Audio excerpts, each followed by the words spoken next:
So welcome back to another class on Durkheim, and in this class we will discuss Durkheim's positions on some of the important themes like on education, on colonialism and democracy. Education is important because he has written extensively on education, and his engagement with the question of morality is very specifically connected with the theme of education.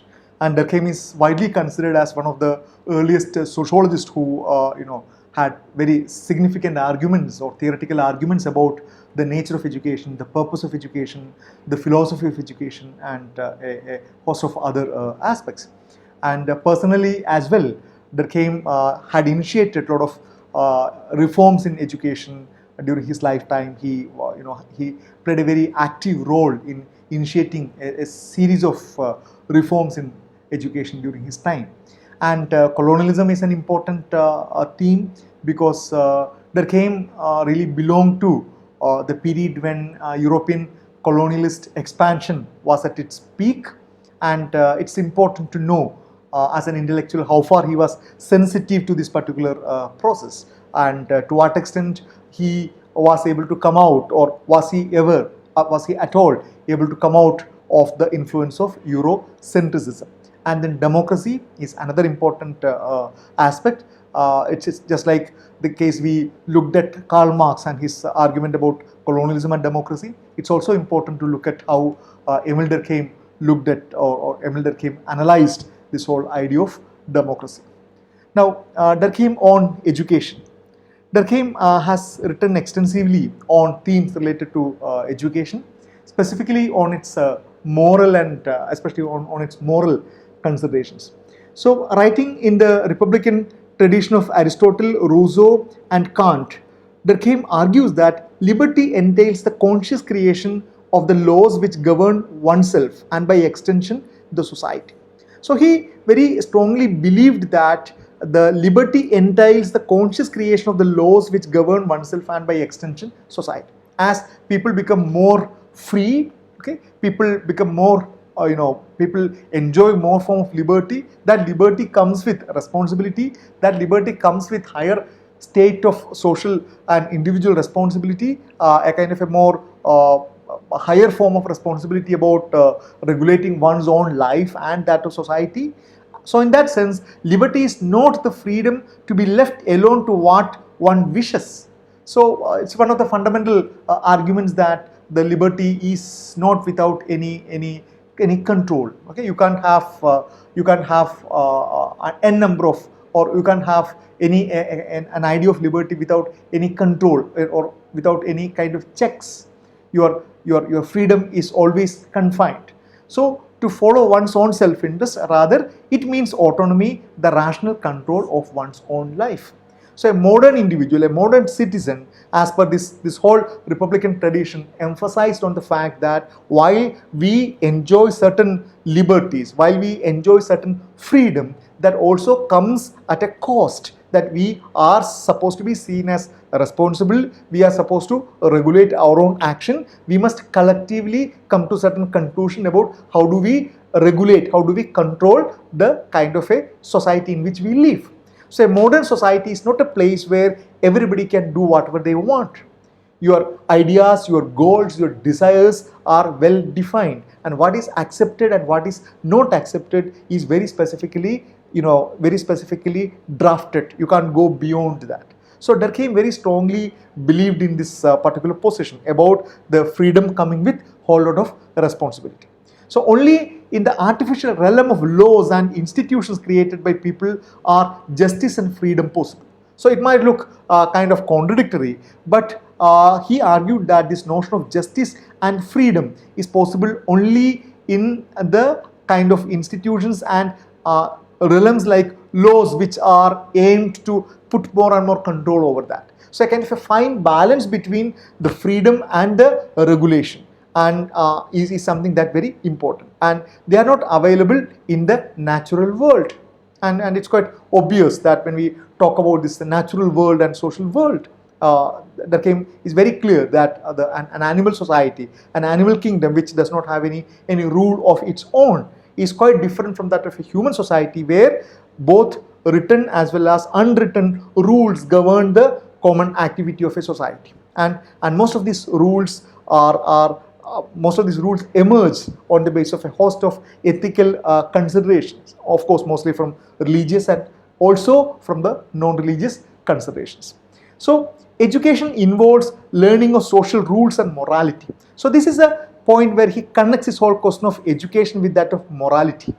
And at the same time, it's also important to note that he's not talking about morality in a very rather conventional sense regarding what is good and what is bad on the basis of certain theological propositions. So, but on the other hand, he's talking about morality in a much higher sense. So education involves learning social rules and morality. A moral education is an indispensable prerequisite for a good society. So then it becomes very interesting to know what exactly he means by this moral education, because you know that in many of the education institutions, especially those run by religious institutions, this moral class is something very important. But Durkheim is not talking about that. Durkheim is not talking about how there are certain notions of what is right and what is wrong, what is good and what is evil from certain theological positions. He is talking about something much higher, much different. So Durkheim argues that autonomy based on the rational understanding of one's action and belief is an important ingredient of moral education. So an individual must be able to take decision on himself, or an individual must be able to take decision for herself or for himself, and this ability to take such decisions must be the product of a quality education. So autonomy based on rational understanding of one's own action and beliefs is an important ingredient in moral education. So it's a kind of a rational ability of an individual to take a decision, appropriate and matured decision, and these decisions must be based on certain ethical considerations. So rationally understanding a belief or social practice can make us assent to it without feeling constrained or coerced. So here he brings in this whole possibility of rationality, that how an individual is able to make use of her own rationality to come to the conclusion that okay, that I need to go by these rules, I can't act recklessly, I need to control my desires, I need to control my way of behavior because I have certain responsibility to the society, and if a society as a whole needs to exist properly, then everybody must have these rules as well as obligations. So he argues very emphatically that educational system must enable a pupil, a child, to develop this kind of rationality, that about so that somebody accepts the rule as their own. They have a faith in the rule. They will not think that the rule is being imposed on them unreasonably. They will not feel that these rules are created by somebody else and it's being imposed on them, and they will not feel victimized. Rather, they will feel that they are a part of these rules are made for them, and these rules have a positive contribution. So in that sense, he argued that they can assent to it without feeling constrained or coerced. And this feeling of constraint or coercion, you know, Durkheim would argue that it can have very disastrous consequences in the form of leading to suicide. We discussed about normlessness, we discussed about different kind of fatalistic suicide. So Durkheim always believed that a kind of a more civilized, a more humane exchange is required to bring out this kind of an ethical element of these rules. So educators must be able to explain the reason for the social rules. And look at how important is this argument. Education must be able to explain the reason for social rules.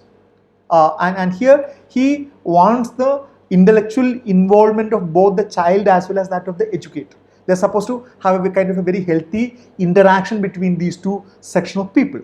This rational dimension is what distinguishes secular from religious morality. Thus education invariably has a critical dimension in which rationality can be used to criticize existing social norms and practices. So this is an extremely important point that he talks about when he distinguishes between the religious society and a secular society. In a religious society, this whole idea of what is good, what is bad, what is accepted, what is non-accepted, these are all supplied to you, or they are imposed on you. They are transferred to you from a higher pedestal of religious authority, isn't it? A religious scholar or religious priest, especially in the case of Catholicism, which Durkheim is very familiar with. A Catholic priest, or for that matter, a pope.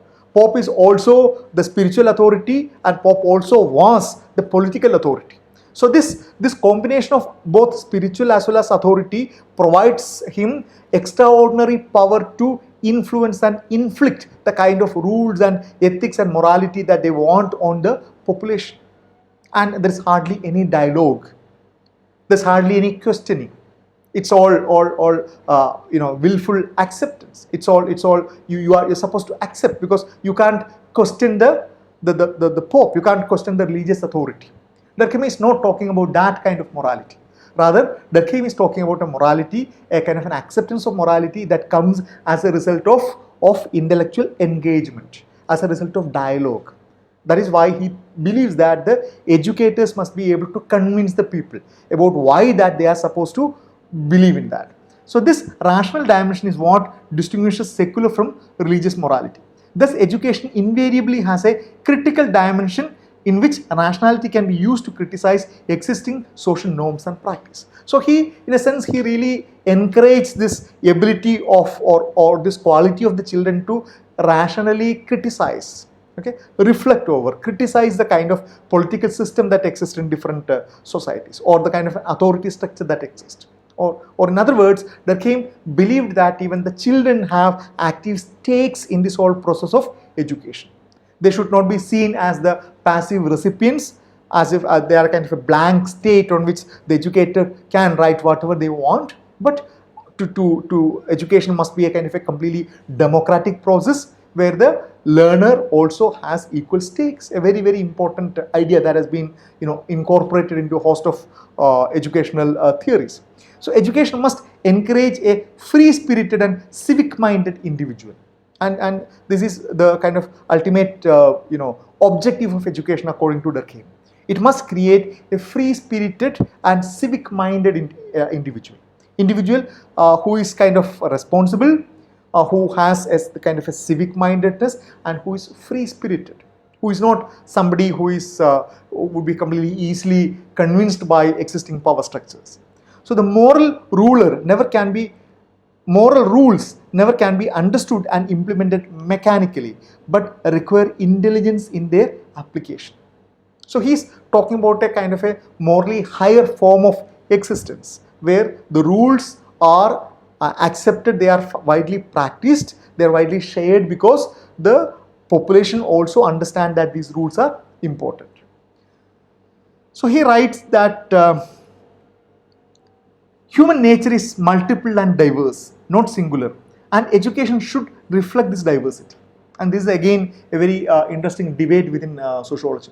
To what extent this modern education imposes a kind of singularity, or imposes a kind of a uniformity on the student population, and thereby obliterating a host of alternative or other forms of ideas and lives and other things. So he argues that it has to have the ability to incorporate multiplicity and diversity, and students must understand different cultures and historical eras to appreciate the complexity of human life. So it's a very lofty ideal that while students do live in a particular context, students find that particular context extremely natural and convenient and the best, they also must be exposed to alternative forms of existence, either in the past or in other parts of this world, because that exposure would really help them to understand their own situation in a far better manner.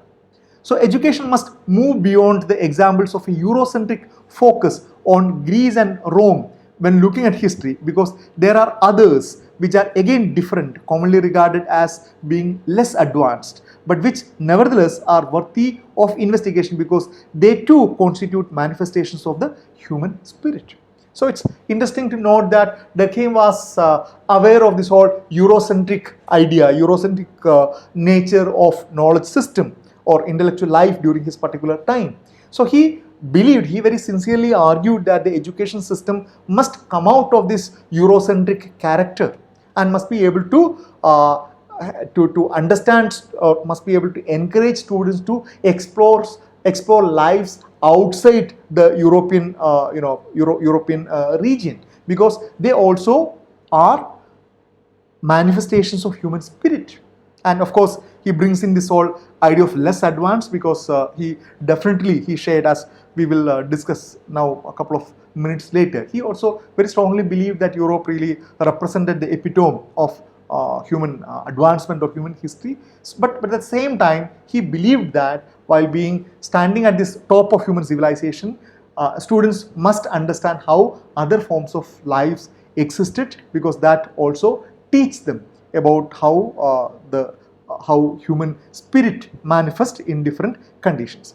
So students should learn that different cultural attitudes and practices are not bizarre, but are grounded in a particular social order. That's a very, very important argument. He's talking about cultural relativism here, isn't it? Cultural relativism is the argument that you must evaluate a culture on the basis of its own moral and ethical rules, instead of jumping into value judgment, saying that what they are doing is right. Food could be an example. We all have very strong preferences towards food, and we tend to judge other countries or other societies who eat certain kind of so-called weird kind of food or strange kind of food. People who eat dog, people who eat snake, or people who eat insects are often made fun of. But Durkheim or a host of anthropologists would argue that this is what we understand as ethnocentrism. You evaluate others' culture on the basis of your own value judgment. Rather, a more acceptable or more important perspective is what is known as cultural relativism. You understand the practices of a particular culture on the basis of their own ethical and moral positions. But again, that these are not very concluded debates, because a completely uncritical cultural relativism will really raise a lot of questions. Whether can't we be critical of some other particular culture being extremely cruel or extremely exploitative, extremely hierarchical or other things. So it raises a lot of questions.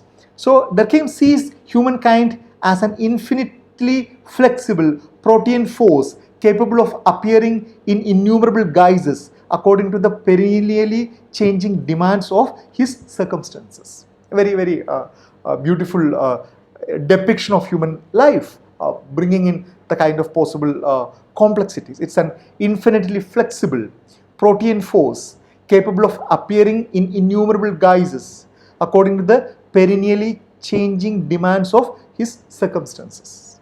And how different societies evolved differently, and how their ideas, articulations, predispositions are very, very different. So education, as per Durkheim, education should not be primarily vocational or instrumental. A very, very important argument. Even now, that how powerful these debates are. There are very powerful arguments coming up. Not now. These arguments have been here, that the primary objective of education is to impart skills, to enable a person, a good worker, a good engineer, a good doctor. And Durkheim was very much against such instrumentalist understanding of education. He believed that these skills or abilities are of course important, but the primary aim of education is not to make a person skilled. Rather, it's a much higher. Education has a much higher and lofty objectives. So education should not be primarily vocational or instrumental. For example, Durkheim states that there are two types of nationalism. He gives this beautiful example of nationalism, which is extremely relevant in our times. So in one, nations aggressively compete with one another for control of resources and territory. And this is how in most of the times nationalism is understood and articulated, isn't it? Nationalism is often, people usually understand nationalism in opposition to somebody else. People usually show their love towards their nation by attacking or by criticizing or despising the other, the enemy. And that's the story of the whole world. And Durkheim argues that this is a very restricted, this is a very, very narrow understanding of nationalism. And rather, he argues that the nation, on the other hand, the nation attempts to increase its internal level of justice to benefits its citizen. It's an extremely important point. Okay? What prevents us from seeing nationalism as an extremely important value where we attribute more justice and benefits to our own citizen? Why can't we understand nationalism as not only as a love to our own country or our own nation, but to love to our own people, our own citizen? And this is an extremely important question. How do we really understand, how do we articulate our love towards the nation?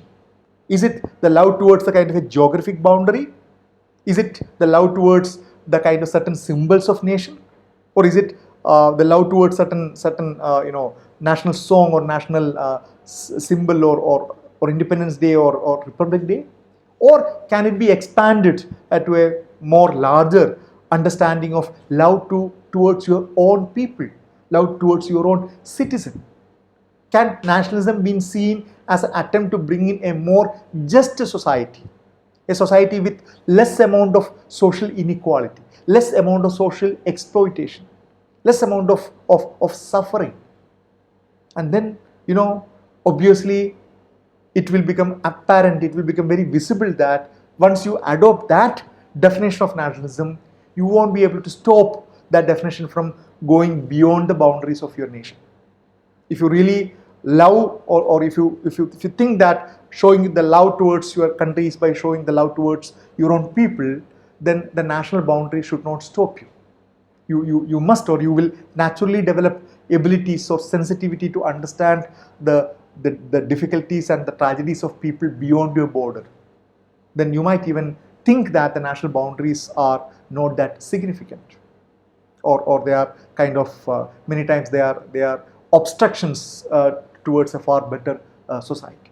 So Durkheim argued that the kind of an education must really help people develop this kind of a rational understanding for a far better society. So moral education involves teaching students an appreciation of the latter dimension of nationalism. So this morality here, according to Durkheim, is not, as I mentioned earlier, not the very narrow sense of morality regarding what is good, what is bad, what is sin, what is accepted kind of thing. So it's not to frighten children, saying that okay, you are not supposed to do, if you do this you will be punished in the hell. It's not that. It's a very narrow understanding of the life. Rather, Durkheim wanted to have a much broader understanding about the life. According to Durkheim, science is human reasoning in action. Very beautiful sentence. Science is a human reasoning in action.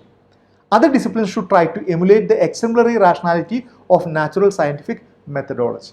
This is again very of course very powerful but very also problematic one, because Durkheim, like many other very powerful section of people, believe that the scientists or science has this innate ability of rationality and others need to emulate, or everybody who practice science also practice rationality. It's a very problematic statement. There are very interesting discussions and debates about it.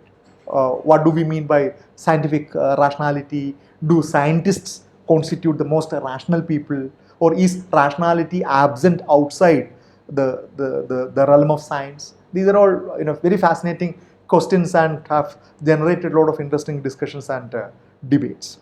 So in sum, for Durkheim, drawing on the Republican tradition, education transforms the person into a social being who can appreciate other cultures and his or her society and govern it adequately. So this is the ultimate function that Durkheim talks about when he when he discusses education. So in that sense, his understanding of education was much broader. His arguments are very important even now.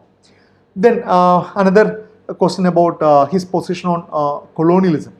Because as I told you, it's very important for us to now critically examine these scholars especially the founding fathers of sociology, on the basis of some of these recent concerns, because they were the products of colonialism, they were the beneficiaries of colonialism, okay, knowingly or unknowingly, they benefited a lot from colonial expansion and colonial domination. So it's quite important that we critically analyze to what extent their works and then intellectual contributions really recognize this form of society that existed then. So Durkheim had little insight into the colonial social conditions influencing his thought. It's very natural. I don't know whether to call it as natural, but of course it's a limitation. But Durkheim sadly belonged to that section of scholars who did not realize or did not acknowledge it very actively. He equated progress with the rise of the nation state of Europe and did not address colonialism in any depth. So unlike Marx, which we discussed in detail, Marx had a very ambivalent position towards colonialism. We discussed that. But Durkheim did not address this theme in a frontal manner, in a very open manner, and even this realization did not really influence his writings. He tends to see modernity as free, rational and progressive compared to the beliefs of other cultures. Definitely, almost every scholar of the Enlightenment era believed that. They had very strong conviction in that the modern European society is the epicenter of all radical liberal ideas, free, rational, progressive, and all other societies are lurching behind. For example, the Aborigines do not understand what they are doing and why they believe what they do when it comes to religion. Their ideas must be placed in the rational framework of the European to make sense. And it is very evident when we discuss Durkheim's argument about religion. It becomes very evident that he believed that the Aborigines do not understand their life and it needs to be interpreted. And this is a position that was shared by a host of anthropologists and sociologists during this particular time.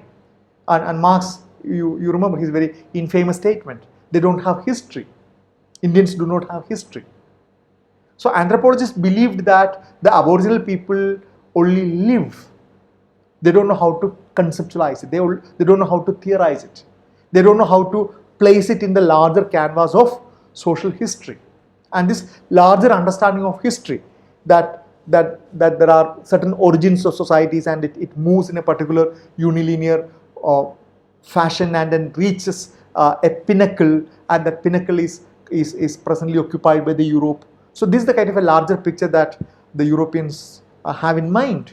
So that they argued, even Durkheim believed, is only the prerogative of the Europeans. Others simply do not understand that. And a host of inconsistent positions about this colonialism. And also interesting to look at his ideas on democracy, because Durkheim was a modernist and he was a liberal, unlike Marx, who Marx believed that democracy is a very transient stage. It will lead to a kind of a communism where a true democracy will come into picture. But Durkheim was a more conventional believer in the potentials of democracy. So so as we discussed, the kind of a connection between the moral individuals and the vibrant democracy. This is a very important point that comes up again and again.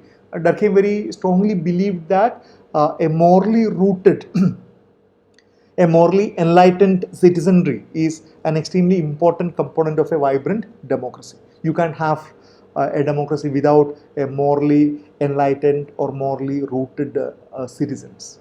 You must you must have convictions about why that you adopt particular positions and why that you adopt certain rules, and it must be an informed consent, and only through that a democracy can actually take shape. So Durkheim contended that the collective conscience of modern society is based on the cult of the individual. The modern world is becoming more rational and individualistic, they say. Okay, so Durkheim contends that the collective conscience of modern society is based on the cult of the individual. Yeah, we discuss that, or we will discuss again when we discuss when we examine his argument on religion. So Durkheim argued that the God in the conventional sense that was seen as manifestation in the unity of the society is over. Rather, the God in the modern society is the individual. The individual has become the modern God. Modernity is marked by the celebration of the individual. The individual is the new sacred. That's his argument. Exact argument when he talks about these elementary forms of religious life. Individualism is the new sacred in the modern era. So this modern world is becoming more rational and individualistic.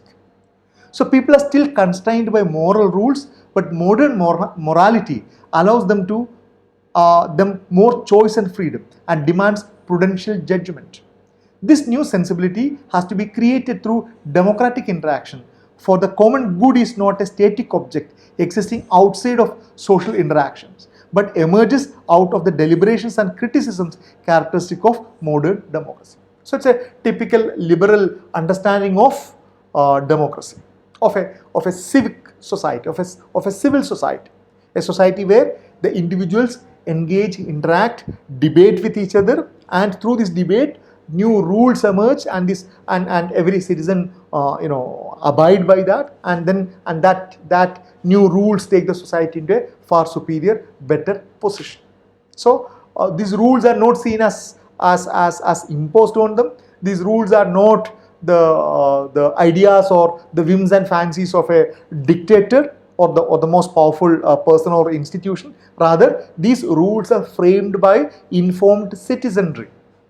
These rules are framed by people who understand why these rules are important, and so he believes that that kind of a vibrant democratic spirit is something important. So in Durkheim's democratic vision, moral individualism has to be grounded on social groups, which informs his image of a rich democratic civil society composed of a great number of voluntary associations. So this brings us to this whole theorization or conceptualization about civil society and public sphere. You must have heard about this term, very important term of public sphere, and Habermas as a theoretician of public sphere, and also this term of civil society. So civil society is understood as a space between the state and the family, the kind of an intermediary space between your most personal, private, the private sphere and that of the state.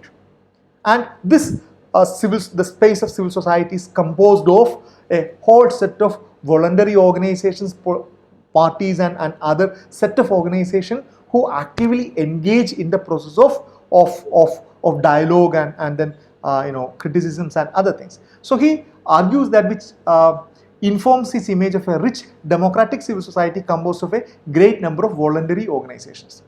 The moral individualism of the democratic state guarantees individual rights while facilitating rational dialogue between its citizens. So this moral individualism of the democratic state, as we discussed, a very rational enterprise that every individual uses her rationality to understand the relevance of certain rules, and this facilitates a rational dialogue between its citizens.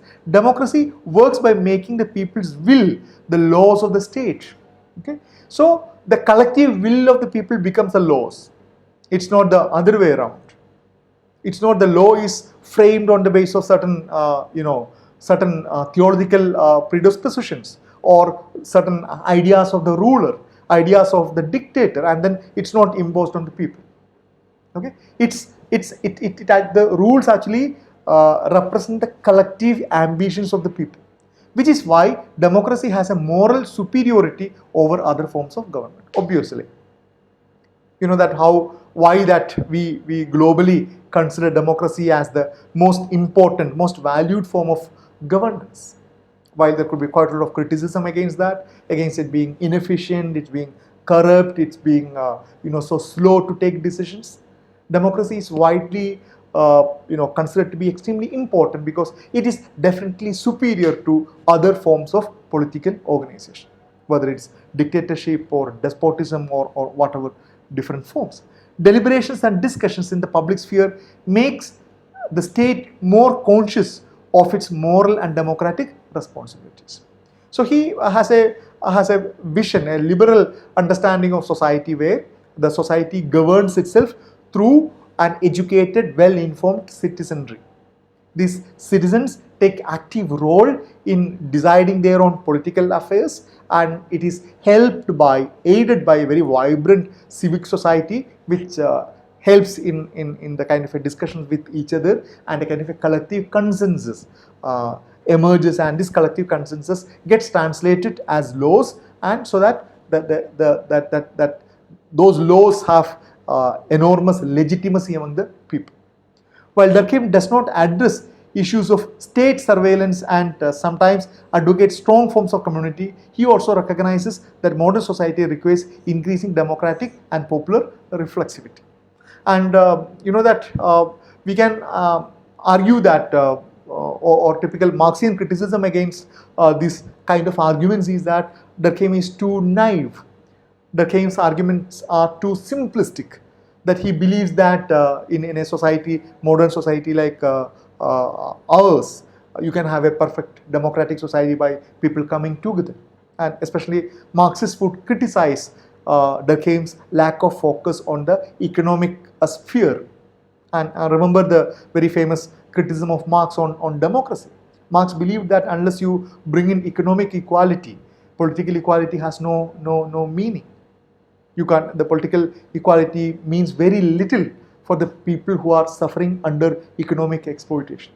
But Durkheim is not a Marxist. Durkheim did not believe in Marxian beliefs, and Durkheim was a liberal in that sense, a person who believed that a host of new things can be brought in, society can be taken into a higher level when people come together, interact with each other, use their rationality and govern their own fate. Okay, so let us stop here, wind up this session, and we'll come back with the next class. Thank you.